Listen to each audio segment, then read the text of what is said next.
Jangan tempat tu sepi orang. Assalamualaikum ya ahlad diyar. Innal mu'minin wal muslimin wa inna insyaallah bikum lahiqun. Petik 11, 15, jam hiji, jam 2. Waalaikumsalam. Ono keperluan opo ge? Allahumma sholli ala sayyidina Muhammad wa ala ali sayyidina Muhammad. Diriwayatkeun ti Sulaiman bin Buraidah anjeunna ti bapana radhiyallahu ta'ala anhu. Bapana Sulaiman berarti ti Buraidah. Muga nilar bendu Gusti Allah ka Sulaiman jeung bapana. Saur Sulaiman saur bapana nu katampi ku putrana kana Rasulullah. Aya Kangjeng Rasulullah sallallahu alaihi wasallam yu'allimuhum eta ngabejaan ngawurukan ka manusia harita ka para sahabat.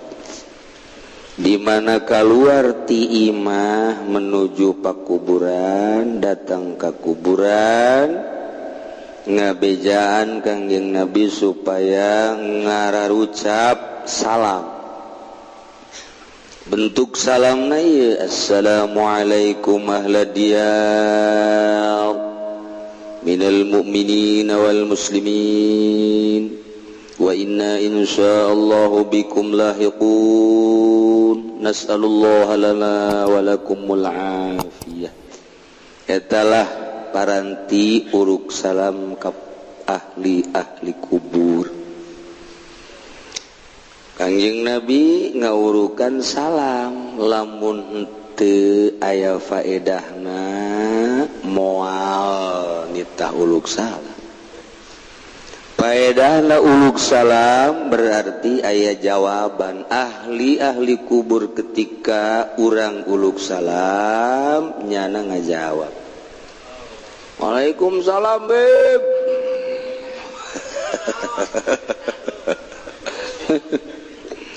Waalaikumsalam. Jadi nyara gak jawab. Kok teu pernah kadenge? Coba-coba mun ente ngadenge. Komo lamun penting.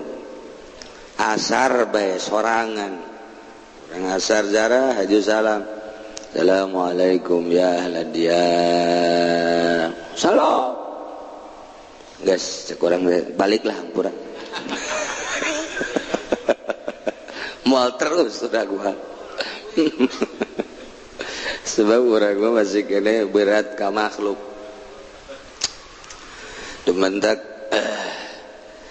urang dititah ge ziarah sorangan deui babarengan kana bus bari aya untungan.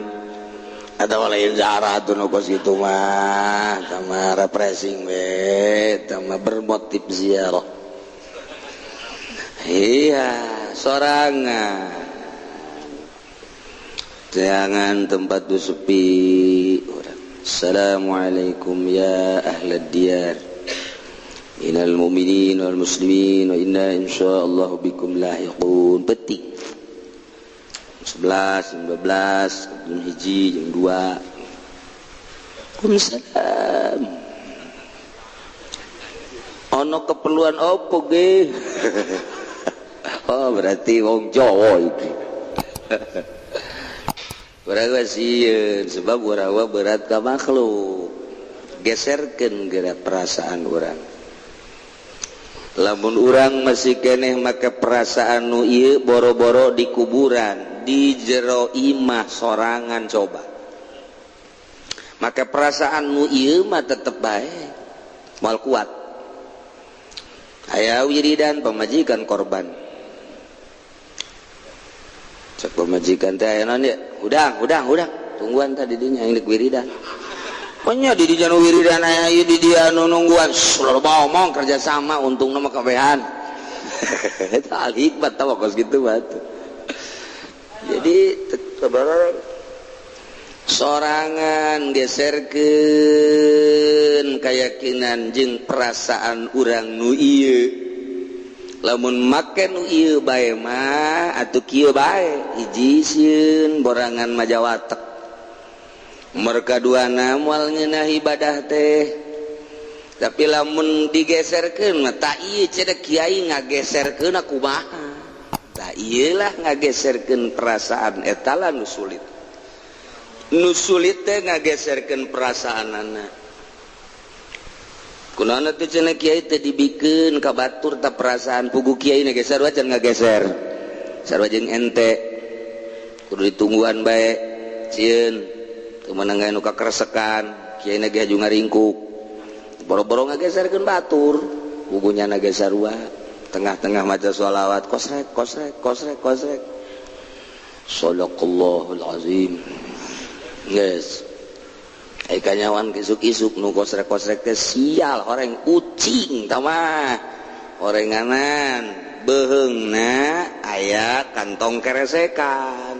Jadi nyari lempang teh kosrek padu kurang pajar momonon bae. Anu borangan mah kos kitu nu borangan. Eta borangan ngaranna. Naik sepeda gubrak, wah pocong kajian buku mah pasti pocong ringkuknya udah di dulu ayah deh diteangkan gue nyanyi bari ngorandang orang datang kalur sial tangkal kadong dong dipotong dek Agustus dipoles pakai kapur pajar pocong nyiksa awak pannya nata ye nyawa gitu batu aing terus itu borangan bakos gitu tah borangan mendak nyana hajurat di hari teh beranian ya horenganan pocong orang malam Jumat deui naik sepeda deui aya ngajentul wah tangkal kadongdong teh mah pajen ku kumaha ge diteruskeun ku jana barang ditewak teu beunang ye pocong beneran guling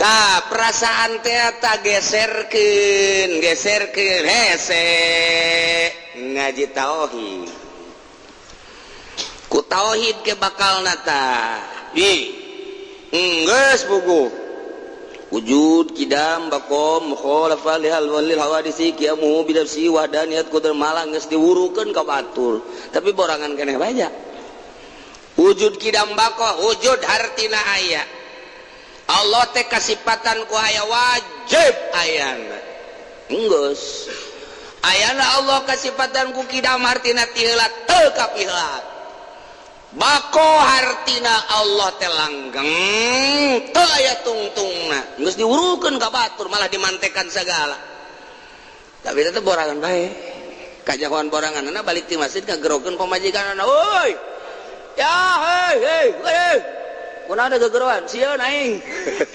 adi tas ngaji tauhid tapi balik ti masjid gegeroan ka pamajikanna sieun jakena sia jurig teh tauhid ka mana tauhid tauhid diletah doang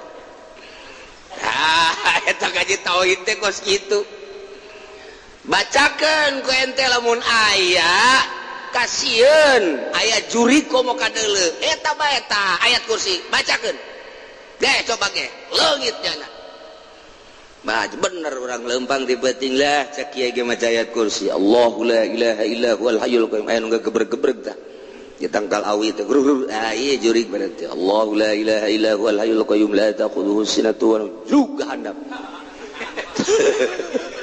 enahan aya di hareup Allah la ilaha illa huwa la ta'khudhuhu sinatun wa la nawm ma fis samawati cak jurig teh aing ge bisa ayat kursi kos kitu mah ayat kursi kos kitu aing ge bisa sebab sarua ayat kursi urang nu dibaca ku urang jeung ayat kursi nu dibaca ku juri sarua saurang lagi bersifat juri jadi sarua tuh naon bedana sia jeung aing cek jana teh sia nonton TV aing nonton TV sia main bola aing main bola atuh akur atuh teu banjur ayat kursina kumaha deui carana ieu neangan supaya ulah borangan bejana Tuan Syekh Abdul Qadir mah dileuweung 3 tahun bejana Imam Ghazali mah 13 tahun, bejana Imam Syafi'i mah 1 tahun. Kangjeng Nabi di luhur gunung Jabal Nur sorangan bae Kangjeng Nabi mah teh dibarengan ku sasaha guru-guru urang tararapa geuning di leuweung eta Syekh Maghribi osok kapanggih ka Panjang Syekh Asnawi mun naik kuda kapanggih tah nu kuari makam teh Syekh Maghribi di dinya ngobrol kapan di leuweung berarti Syekh Asnawi teh caringin teh osok ngobrol jeung nu kararitu di leuweung kok teu sieun sih aing sieun mulai tah ji atuh sia mah boga guruna si Golkar nu borangan atuh pasti kasihan nyurup lagi Golkar deui bae borangan deui bae boga guruna atuh nu tegep anu teu sieuneun ka jurig ka karak mun magi jurig dek bae ya bejakeun sia ka guru aing sieuneun nyana sebab guruna sakti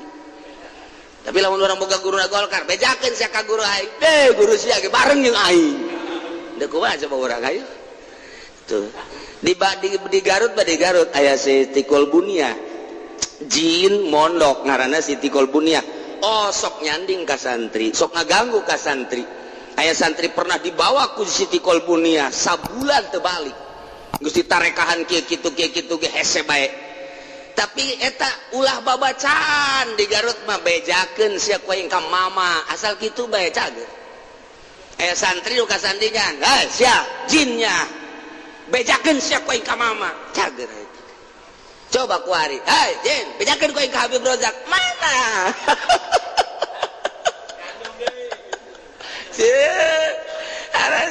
jadi guru teh sakti kalau guru sakti batu bejakeun sia ku aing ka mama calager kabeh ge masyaallah tah eta kos kadar itu tah coba kuari bejakeun ku aing sia ka guru aing guru sia di mana sia kitu teh di itu belah raja Golkarnya atuh gitu banjur tuh lu bantak urang teh ya dina thariqah mah ngahayal heula kadanan ku tapakur urang diuk teh di makam diuk teh di kamar lain diri aing ye nu diuk guru aing ngahayal kitu heula tah taku Muhammadiyah mah disengsarikeun kitu teh ye sasar sia cek Muhammadiyah cekel ku aing hula pantogeun sia casarkeun batur sia cicing sia kudu pantogeun heula tah Muhammadiyah mah pantogeun teu dipantogeun mah beres ajunya mantogeun urang deui urang mantogeun nya gelut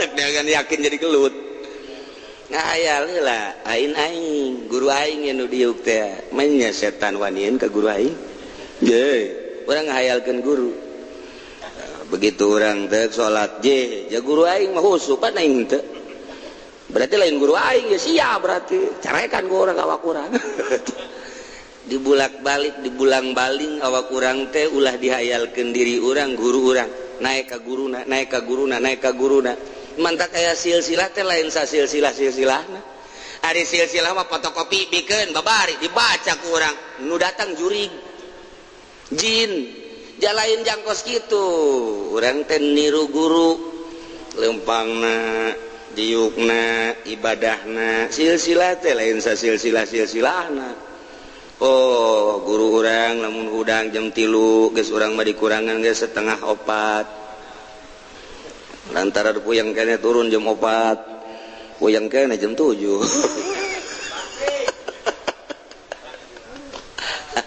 keur carita tarekat mah kos kitu ji ulah dihayalkeun diri urang tah urang di masjid sorangan dipoekan hot Allahu Akbar coba ge urang ngahayalkeun urang teh wali ngahayal aing wali ye Mas Tuan Abdul Qadir aing ye Allahu Akbar aya jurig Abdul Qadir sial sia kuaran wanian ka aing sia Allahu Akbar Tuan Abdul Qadir mah digalemohan ku jurig teh kapan nya sataun jurig bae nafsu teh sataun ku hewan-hewan sataun ku awewe geulis eta ngeunaheun teh pernah ku awewe geulis teh atuh emang siapa kitu malulu Aduh, dasar nafsu wanita merendanan. Taeta urang teh bertoriko bersilsilah hayalkeun guru urang hebat ibadahna. Moal emang kos kitu, dicoba ke penting. Coba. Ya urang jeung penting. Urang hayalkeun, yo. Insya asnawi caringin mah tengah penting teh nya nama salat zikir jatesieun coba ngahayalkeun diri urang teh Syekh Asnawi ye moal sih moal coba ge cobaan moal bae kajian kumaha ge moal sih ketika urang sieun berarti atuh urang teh anu asli lain Syekh Asnawi ya Syekh Asnawi teh sieun begitu aya pocong ya Syekh Asnawi teh sieun aya sia atuh aya sieun atuh lompat ja aing mah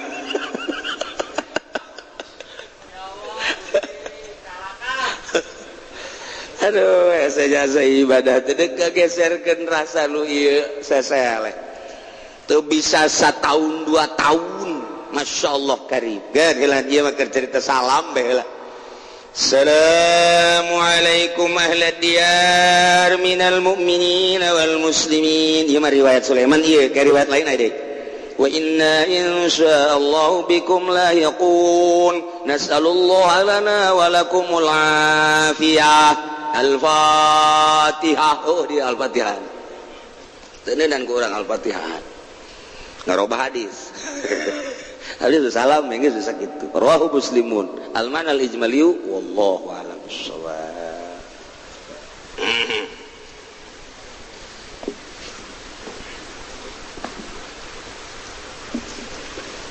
Bismillahirrahmanirrahim wa ammal khalqu wal amru lananabon utawi alam khalqu lan alam amru iku bal khalqu maga utawi alam khalqu ibaratun iku ibarat an khalqil asya'i bitadrij saking ada meling pirang-pirang perkara kalawan nungtut asbama qadatul hikmah kalawan ngitung-ngitung barang kang rapi huing mapa hikmah illa nal amra la yanfagu angin satuhune alam amra iku pecati amru anil khalqi saking khalqi illa fil mujizati lin nabi angin dalam mujizat kadoe kangjeng nabi awil karamati lil wali atawa karamah kadoe wali kamala tanfaqul qudratu kaya oleh orangna pecat apa sifat qudrat anil hikmati saking hikmah lian alam al khalqi min jumlatil hikmah kana satuhune alam khalqi ikut saking jumlahan hikmah allati waqa'a bihal istitar kang tudiba biha kalawan lati apal istitar lisiril kudrati kadua rahasia kudrat lisiril kudrati kadua rahasia kudrat moal diangkat jelema jadi wali lamun can bisa ngabedakeun antara alam khalqi jeung alam amri can jadi wali mun nyana can bisa ngabedakeun ku perasaannya antara alam khalqi jeung alam amri. Alam khalqi teh ibaratun an khalqil asya'i bitadrij asbama qatadatsul hikmah. Hiji ibarat dina ngadamel berbagai perkara kalawan nungtut kalawan ngitung-ngitung peterapan hikmah beda jeung alam amri. Alam amri mah la yanfaku anil khalqi moal kaluar tina alam khalqi illa fil mujizat lin nabi awil karamah lil wali. Ieu mah carita asakna bae. Setiap perkara aya alam khalqi aya alam amri. Naon bae kos kitu ngan keur tertuju ka manusia urang dek mengenal Allah mengenal heula alam khalqi jeung alam amri 10 nu aya di urang teh 10 alam, 10 lelembutan disebut alam, alam kholqi, alam amri, jerona lelembutan disebut latifah. 10 kabehna dibagi 2, hiji alam kholqi, nomor kedua alam amri. Alam kholqi teh nu mana? Alam kholqi teh hiji latifatul qalab, dedeg pangadeg urang.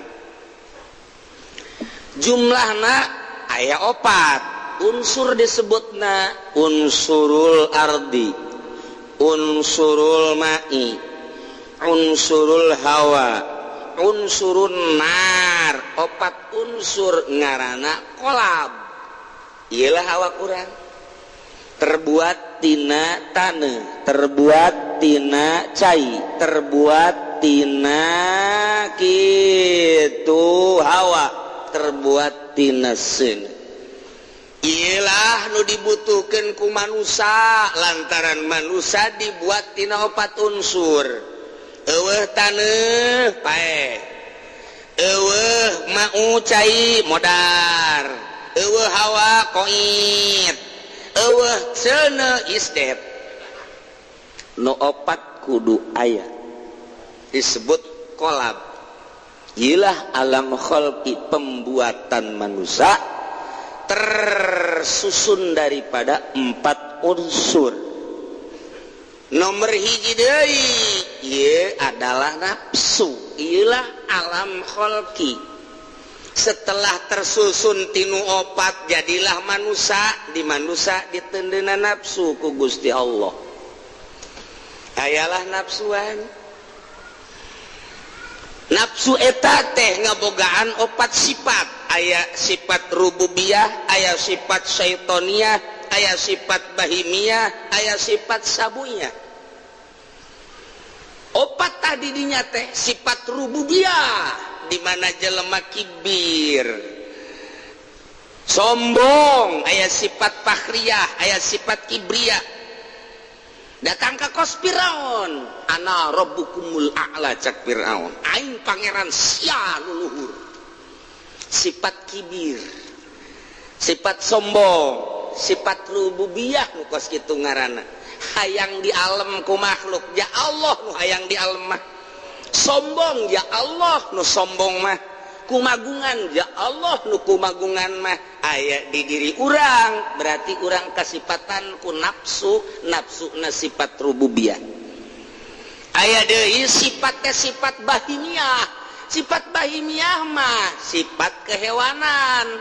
Sifat kehewanan mah asal tertutupi syahwat beteung jeung syahwat farji. Deuleu embe asalnya tuan manggih bikangna kececas. Aya kotok kakak aya mangsana kececas. Kebo kitu kene oe tumpakan kececas. Lamun manusia ngan sakadar hayang sebeuh beteung jeung awewe berarti ieu teh beda saeutik jeung kebo. Beda tipis.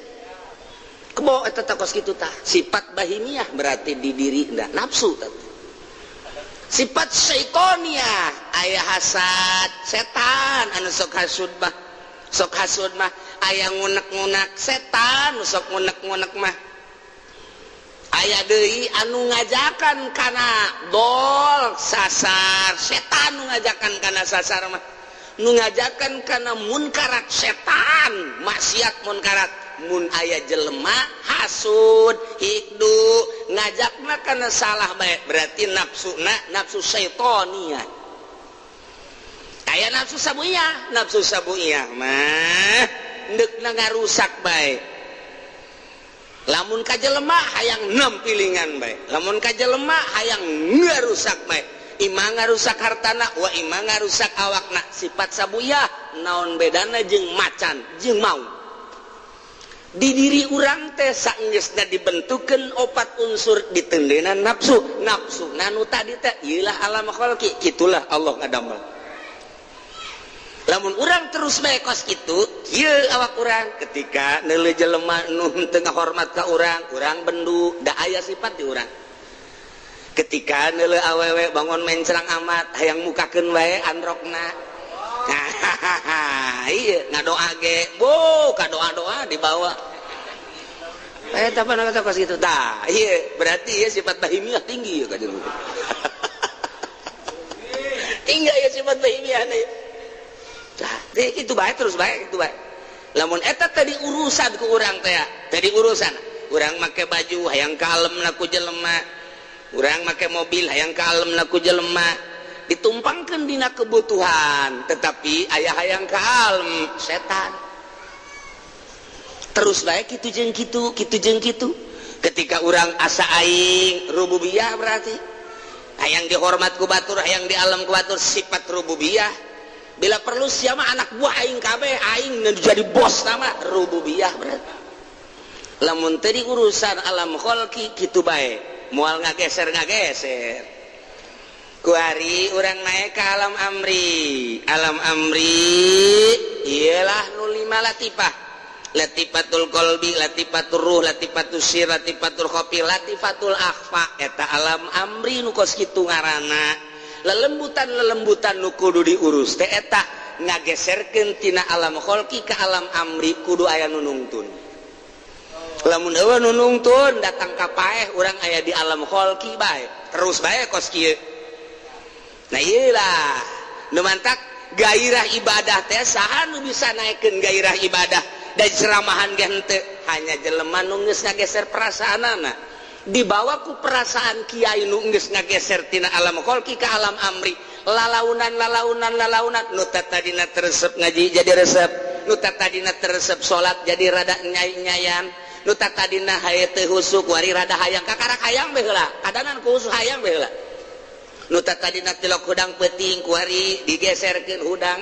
nonton bola oh geser nu bisa ngageserkeun ti alam kholqi ngaleungitkeun sifat rububiyah ngaleungitkeun sifat bahimiyah ngaleungitkeun sifat syaitoniyah ngaleungitkeun sifat sabuiyah hanya jelema nu geus ngageser perasaanana ka alam amri satungtung eta jelema encan ngageser perasaanana atuh akur bae nu ngomong nu ngawuruk jeung nu diwurukanana atuh akur bae pedahnya nama bisa maca Quran jeung ngahartikeun ai prasana nama akur bae ketika nyana resep kana dunia nu ngadengekeun resep kana dunia atuh akur ka resep nama ngan beda ieu mah bisa maca Quran jeung ngahartikeun ieu mah henteu ketika mustamekna teh ngridit atuh nyana ge ngridit atuh akur naon bedana malah mah dititahan ku guruna malah guruna ge nitah mangmayarkeun tanu mama kreditan can anggeus tah mama kudu diborgol tah mah mau bombar borgol sama mama tengah geser perasaanana atuh moal beres dakwah ka jenting adag-adagan moal bisa ngageserkeun perasaan anu tadina teu resep ka Allah supaya resep ka Allah atuh nu ngajakna kudu geus ngageser resep ka Allah endek ngajak ekonomi nyanana encan paham ekonomi atuh macet endek ngajak berpolitik nyanana teu paham politik atuh macet dek gajah ke Allah kudu geus ngageser ti alam kholqi ka alam amri kuari nyana berusaha ngageserkeun tina alam kholqi nu tadina galak jadi henteu berubah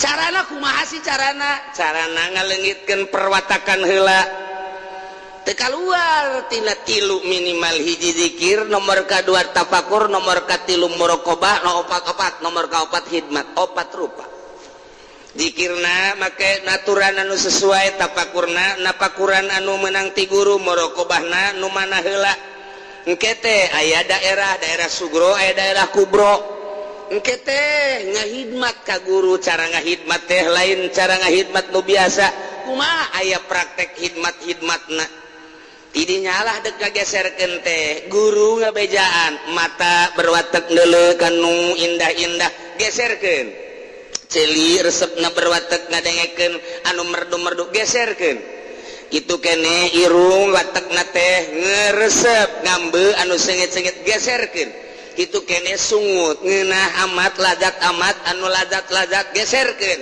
leungeun resep amat anu hipu-hipu geserkeun lain hehe digeserkeun jadi urang dek asup ke alam amri ti alam khalqi teh ya teu bisa langsung sabulan 2 bulan teu bisa perlu riadoh tapa heula napaan mata napaan cili napaan irung napaan sungut napaan beteng napaan dubur napaan kubul napaan suku napaan leungeun eta teh kakarak alam khalqi sanggeus tadi alam khalqi ditapaan naiklah kana kolbu latifatul qalbi tapaan latifatul ruh tapaan latifatul apa ditapaan ku urang dibimbing ku guru nu sebut guruna mursyid jadi teu sambarangan hayang ngageserkeun perasaan teh urang sok ngageser sorangan urang ye mimiti urang keur diuk bae manggih aya awewe nu liwat irungna mancung putih mantep oge tah di suratan ku urang males ngageser tatadina eueuh trisno di hate ku ari atrisno Mas Trisno ada di hatiku waduh berani urang lantaran geus ngageser perasaan anak duit nu tatadina jang anak jeung pamajikan digeser pake mahugi ngageser perasaan nu tatadina tentrem cicing di imah ku ari mah teu tentrem ngageser hayang anjang nu tatadina pakaian di asal-asalan bae ku ari mah lamun teu diistrika ngajerikit sewet teu daek make sapatu ke dismir eta gageser perasaan teh nu kos kitu ngaranna tah urang mah lamun perasaan kitu mah tah teu kudu dibejahan kabehan teu meunang man teu meunang neuleuh jahe haju bae ieu mah ngageserkeun ti alam khalqi ka alam amri nu tatadina kurang mengenal ka Allah supaya mengenal sanggeusna mengenal secara umum ngaranna ma'rifatul am ngaranna ma'rifat awam kuari kana ma'rifat khosoh digeser make cara nu tadi mulai kuari zikir mulai tafakur nganyahokeun heula kuari af'al Allah asma Allah ahwanan ke sifat Allah ke kaharti dina af'al bakal kaharti dina asma kaharti af'al jeung asma bakal kaharti sifat di mana geus kaharti af'al asma jeung sifat bakal kaharti dengan sendirian zat Allah kuari mulai barang geus bener horeng man arifan nafsah arifah rabbah jelema nu mengenal diri bakal mengenal ka pangeran nah kuari hayang ibadah ka Allah mulai aya guruna ya mulai magahan amil we zahirna ma ilmu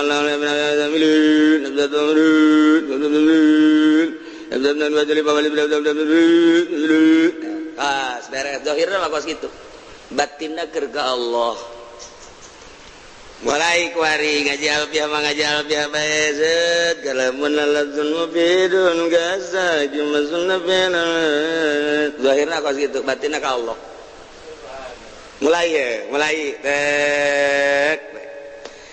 ngaji kuari arkanul wudu siddatun tapi pirang-pirang rukun wudu ikunana maniatul beres zahirna mah keur syarat batinna keur ka Allah mulai aya nu nungtun ya aya nu ngajak tad kan urang ka ditu yeuh ka desa kumpulan ka desa aya naon tuh kumpulan aya kumpulan di balai desa bangunna cenah de konsolidasi aya kiai di ditu nu ngajina kiai anu mikirnya na keke aing batal mal ka Allah na aing batal mal henteu lah henteu kuat berarti nya eta kuat henteu lah kebae hasilna bae gitu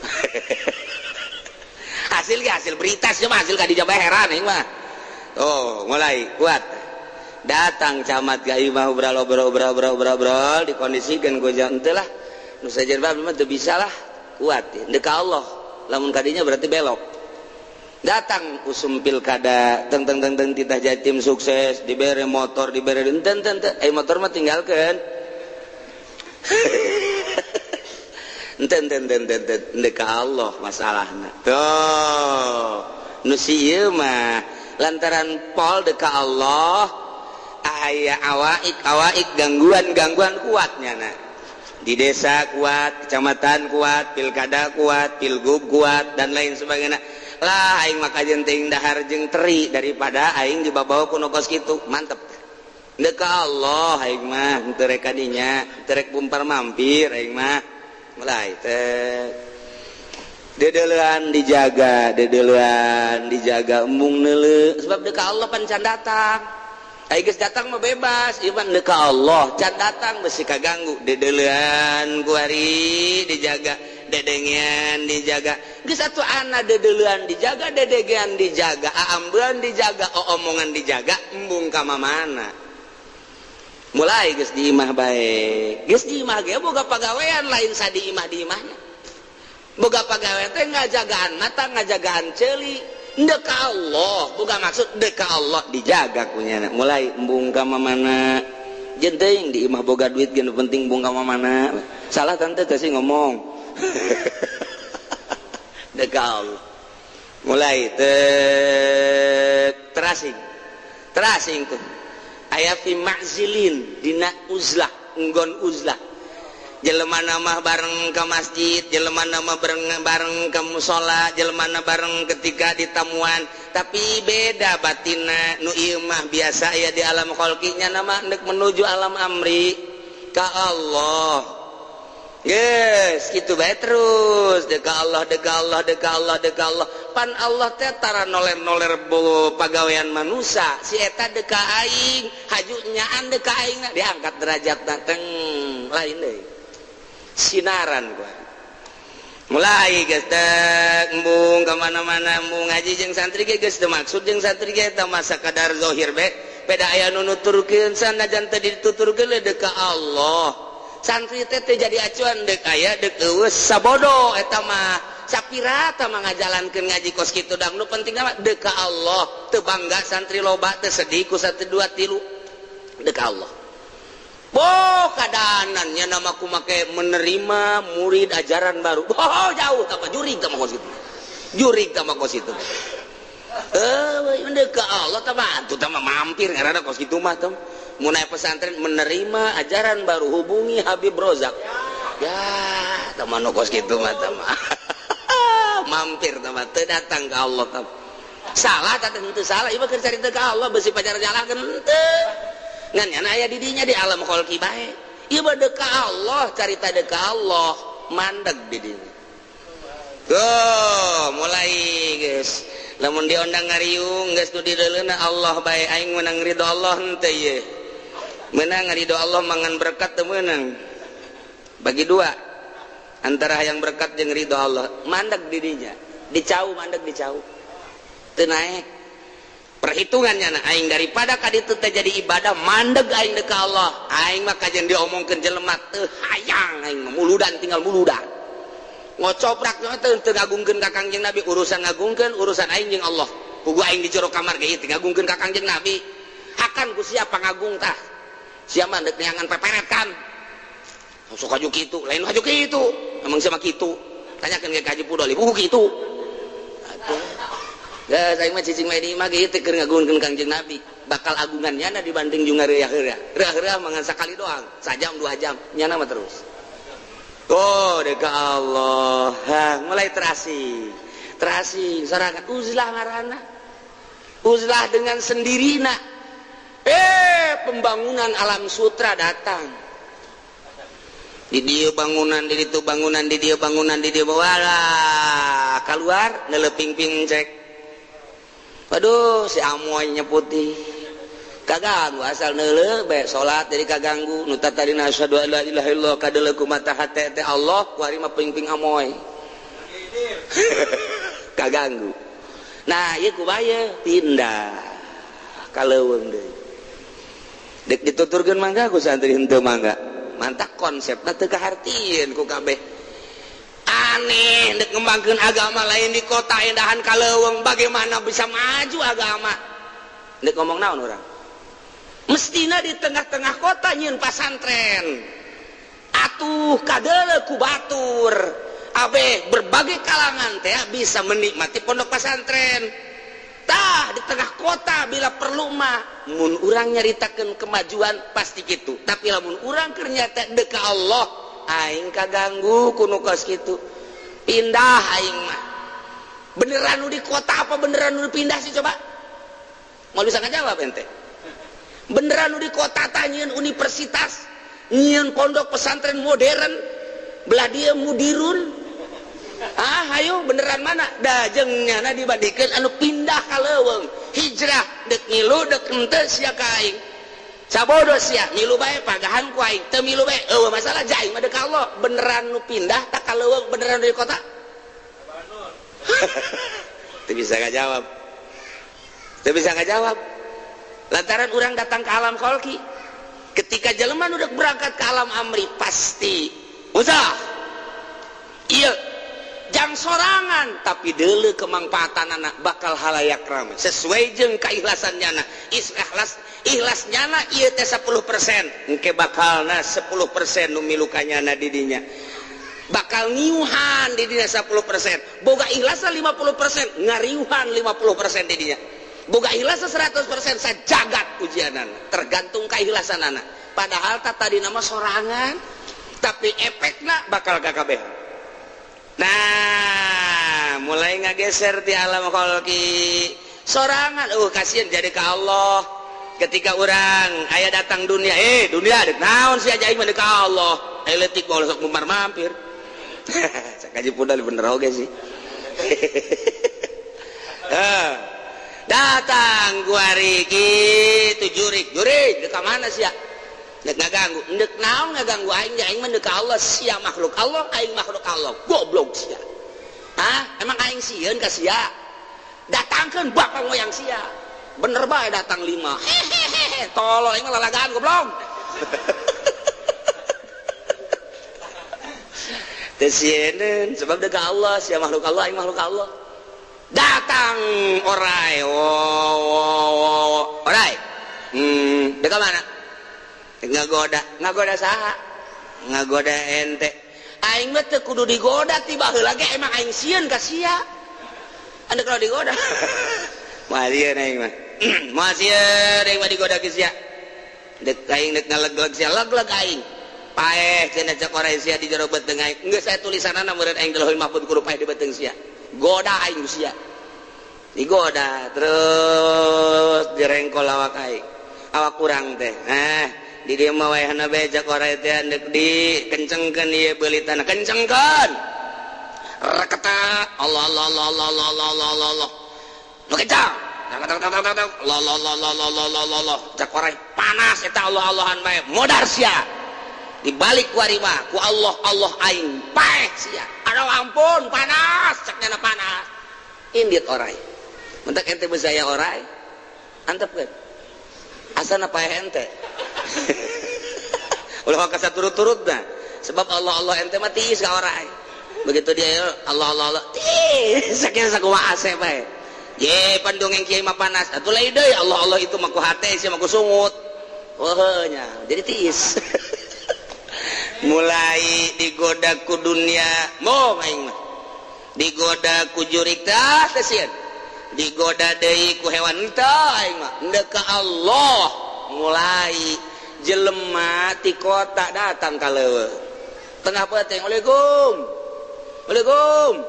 naon aing mah keur ka Allah engke sagedeung heula ye Waalaikum aya naon pamajikan kabur atuh pamajikan kabur kunaon babejak aing sia-sia emang ribut cekan lu kabur dibawa ku batur beureun neangan deui bae yeuh kadeui kiai bagelis tante mun geulis ditah ka dieu bae teh pamajikanna mulai berbagai-bagai urusanana teu kaharti nyana eueuh akademina nyana eueuh jurusanana tetapi ku ari jelema pada marenta tulung kunaon sabodo aing mah ka Allah acara didoakeun manjur eta urusan Allah teu diaku-aku jadi ke Allah acara teu manjur sabodo diomongkeun sama kiai eta mah teu manjur sabodo sia deuk naon datang ka aing kumaha Allah bae geus hese nyaritakeunna ngageser ku ari mah ti alam kholqi ka alam amri ninggalkeun alam kholqi geus eueuh perasaanna naon ku ari hiji be nga Allah ai ka Allah kumaha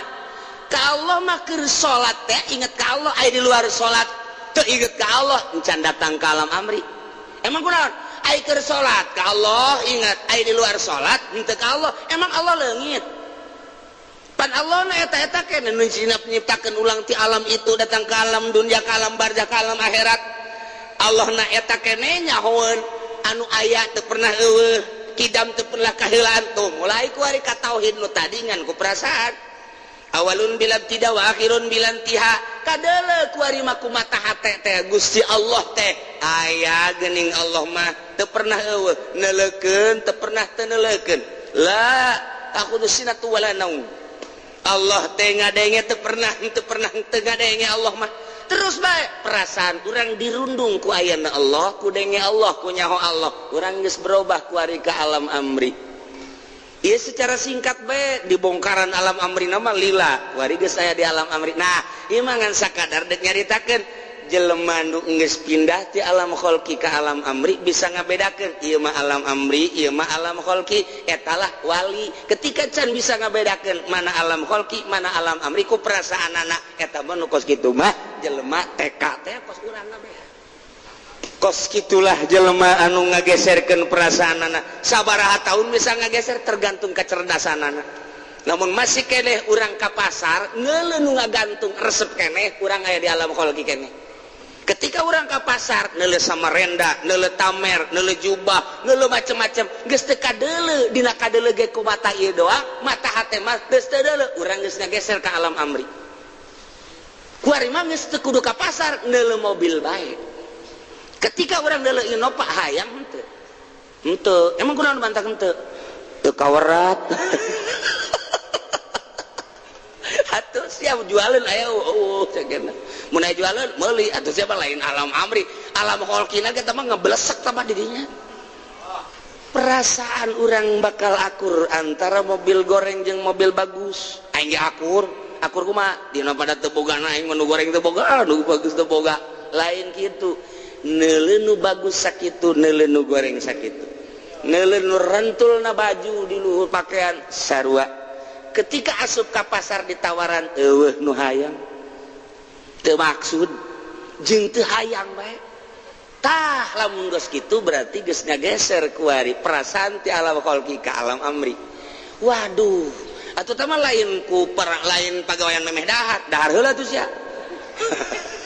lain lalaga nu mantak teangan sakabupaten Pandeglang, teangan sakabupaten Serang, teangan sakabupaten Tangerang, teangan sajakarta aya eueuh nu ngageser ti alam kholqi ka alam amri. Aya saha? Aya mah aya ngan moal bisa kanyahoan. Ketika urang nyaho si eta mangmang lantaran biasa bae jelemana. Mentak kapanggih di mana baik engke bakal berbeda. Lu engke nyana manggihan jeung bangsana deui mungkin di masjid, mungkin di gunung, mungkin di Jakarta, mungkin bae di tengah sawah, tergantung nyana kondisina perintah ilham ti Gusti Allah. Itu mesti di masjid. Itu mesti di saya Maulana Hasanuddin, sugan Maulana Hasanuddin udah kapanggih jeung si eta henteu. Oh, jak kapanggih dia keur di orkes. Aya orkes biduana sakara nu laleta. Biduana sakara gegeran atuh sase api-api sia orang aya jeung bangsana nu mantak nu kos kitu mah kadang-kadang dihareup zaman nonton biasa we seuri wah teu nya ngawali horeng wali mantak besi aya kiai atau ustad nonton orkes na ye ge sing hade talian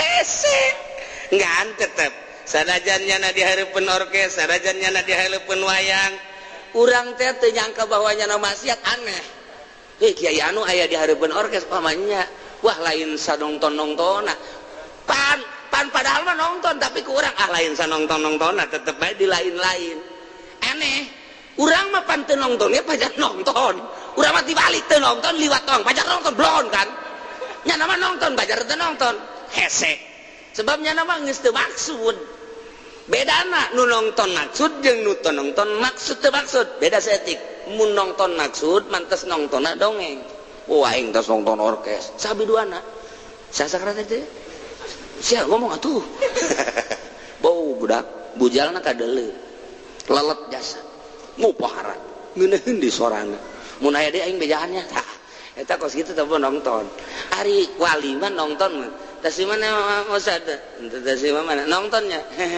Saha biruana? Dukanya. Cenah beja napan dihareup. Ih, jadi hareup bae teu neuleunan naon, teu neuleunya naon. Teu neuleu biduan teu neuleunan. Kos aja pudoli persis.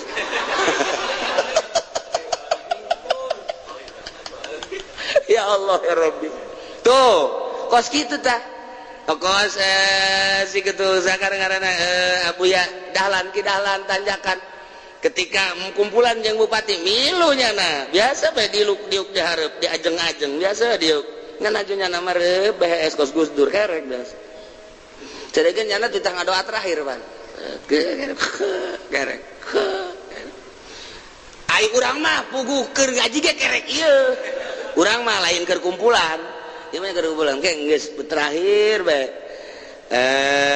acara terakhir doa penutup ialah Abuya dahlan dihudangkeun nya kerek dia naon doa terakhir oh doa geus agesan nya geus doa Allah mun ditanya tadi si naon diberi teh nyaho tah mun geus kos kitu masalah Gus Dur lamun diriungan langsung kerek Gus Dur terkenal kerek aja Gus Dur mah kamari digor we keur kamari keur hirup keneh kerek we digor ge cenah tapi ketika aya pertanyaan bisa dipertanyakan tak kayak Gus itu kan kalau lagi kumpul-kumpul kan tidur tapi kenapa kalau ditanya bisa aja jawab wah itu sih urusan saya atau hese sih Gus Dur mah ja kerek nama beneran nya nama saksian ja kerek mah nya nama tah geus sararese eta lah khorikunil adat nu kos kitu ngaranna pindah ti alam kholqi ka alam amri sanajan hadir ge jajana mah geus lain dedeleuan kadinya lain dedengean kadinya emang teresep kok bisa hadir dirinya zayin nafsaka bil maksiat tah nerapkeun zayin nafsaka bil maksiat jang nyana lain jang ente ini ke mana ya aing dek nonton pan nonton zayin nafsaka bil maksiat aing dek supaya kadeulina mah maksiat batin mah heuh atuh sia neraka ngaranna ya urang dihareupeun orkes ge ai perasaan urang ka Allah mah moal disiksa atuh moal disiksa sok dihareupeun oh engke sakedeung urang bakal boga presiden tukang nyanyi deh. Oh, saksian ku urang biduan nu mana bae bila perlu teu make calana guys makanya ih kadeuleuan atuh balan kadeuleu eta cenah nu kadeuleu Allah na sia seuri heran nu kadeuleu eta na atuh bae disiksa dia lain denge pindah ti alam kholqi ka alam amri eta panjang dongeng nah deuk ngageserkeun alam kholqi ka alam amri ti awal